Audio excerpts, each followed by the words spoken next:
அப்புறம் வேற என்ன சொல்றீங்க? அம்மா அப்பலாம் சரியாயிடும் சொல்றீங்களா எப்படி? பேசுவீங்களா?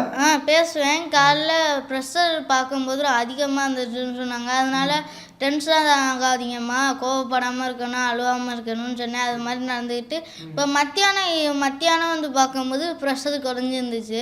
அது மாதிரி டெய்லியும் சந்தோஷமாக சிரிச்சுக்கிட்டு ஏதாச்சும் மூவி ரீல்ஸ் எதுவும் பார்த்துட்டு சந்தோஷமாக இருங்கண்ணே. இப்போ கொஞ்சம் பரவாயில்ல, எல்லாத்துலேயுமே கொஞ்சம் நார்மலாக தான் இருக்குன்ட்டாங்க. நாளைக்கு மட்டும் எம்ஆர்ஐ ஸ்கேன் எடுத்து என்ன வியாதியும் கண்டுபிடிச்சி அதுக்கு தகுந்த மாதிரி மாத்திரை மருந்து கொடுக்குறேன்னு சொல்லியிருக்காங்க டாக்டர்.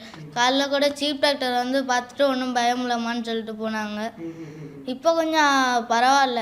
முன்னாடியெல்லாம் நடக்கவே முடியாது, இப்போ கொஞ்சம் கையை பிடிச்சிக்கிட்டு கூட நடக்கிறாங்க. பரவாயில்ல, சூப்பர். அறிகரன் தாம்மா உங்களுக்கு?